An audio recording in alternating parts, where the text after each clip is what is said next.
आपने बोला कि यज्ञोपवीत भी धारण करती थी हाँ, उस बिल्कुल, समय की बिल्कुल, साधिकाएं, ऋषिकाएं। तो ऋषिकाएं, तो उस वो लोग कैसे साधना करती थी और कौन लोग होते थे जो ये यज्ञोपवीत आप धारण करते थे?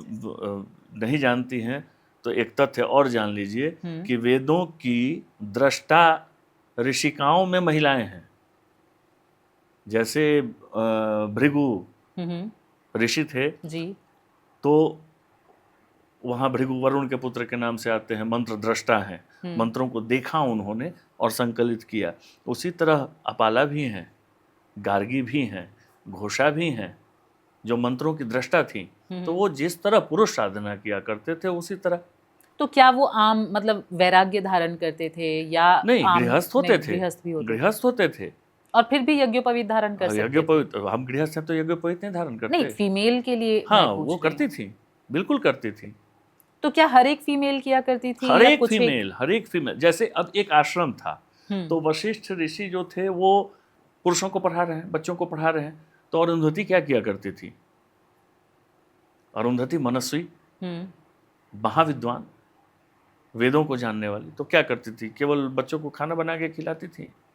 वो भी पढ़ाती होंगी। वो भी शिक्षा देती थी, वो भी ज्ञान देती थी। ऋषिकाएं उनके पास आती थी। अच्छा, ओके, ये आज concept था। जो है वो कोएड स्कूल है, जी। पहले कोएड नहीं हुआ करता था। हम्म। तो वो भी इसी तरह किया करती थी। हाँ, अंतर क्या है कि पुरुषों के मुकाबले उनकी सिद्धि ज़्यादा और जल्दी हो जाती थी। क्यों ऐसा? ऊर्जा का स्तर 9 उनका गुना ज़्यादा है। तो सर इतना मतलब क्योंकि देवियों की ही साधना की जाती है, तो ये तो मैं समझ रही हूँ कि वो लोग ही एक ऊर्जा का सोर्स होती होंगी और आप लोग उनकी पूजा कर रहे हैं, और ये विषयांतर हो जाएगा, केवल लेकिन देवियों फिर की भी नहीं होती।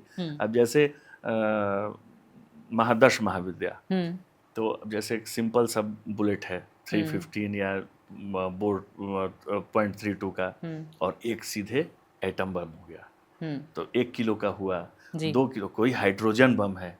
तो इसमें भी वर्गीकरण है कि अब 10 महाविद्याएं भैया एटम है। और जैसे मैं मेरी निष्ठा जो है भगवान नरसिंह में है, तो मेरे लिए नरसिंह जो है वो हाइड्रोजन बम है, वो उससे भी मतलब जो भी आपके इष्ट हैं, हाँ, इष्ट आप उनकी साधना करते हैं। और वो इष्ट जो है, वह इष्ट जो है वो सबसे ऊपर है। अच्छा सर, ज्योतिष इष्ट की बात आई तो कैसे, क्या हमें अपनी कुंडली से, मान लीजिए कोई कुंडली से, कंफ्यूज्ड है हाँ, कि बिल्कुल मेरा बिल्कुल कौन इष्ट होगा, बिल्कुल। तो हम कुंडली का जो कुंडली से पंचम भाव है वो आपके इष्ट के विषय में बता देता है तो कि हम आपका किसी इष्ट भी क्या ज्योतिष कौन से होना जाके आप चाहिए। पूछ सकते हैं हाँ, कि अगर हम कंफ्यूज्ड हैं। अगर जानकारी है तो जी। अगर जानकारी है हाँ, तो ऑब्वियसली। फलित अगर बढ़िया है तो आपको बता देगा कि हाँ, आपके इष्ट यह देव हैं और इनकी आप आराधना करेंगे तो आपको लाभ जल्दी होगा। जी। सर अब यहाँ पे मेरे का एक और क्यूरियोसिटी आ रही है, क्योंकि अब ज्योतिष पे आ गए हम और आप ज्योतिषाचार्य भी हैं। आप कैसे तंत्र में आए? क्या चीज़ थी जो ज्योतिष से आपको तंत्र में लेके आई? देखिए, मेरी पारिवारिक पृष्ठभूमि जो है वो विद्वानों की है। जी। मेरे दादाजी पंडित श्रीनाथ प्रपन्नाचार्य, भारत के विख्यात विद्वान, और मैं उन्हीं के देखरेख में बचपन से ही, मुझे याद आता है कि घर पे माँ से मतलब मेरा खाने और पीने भर का रहता था, बाकी का टोटल टाइम मेरा बाबा के पास ही जाता था और वो मुझे पढ़ाते थे।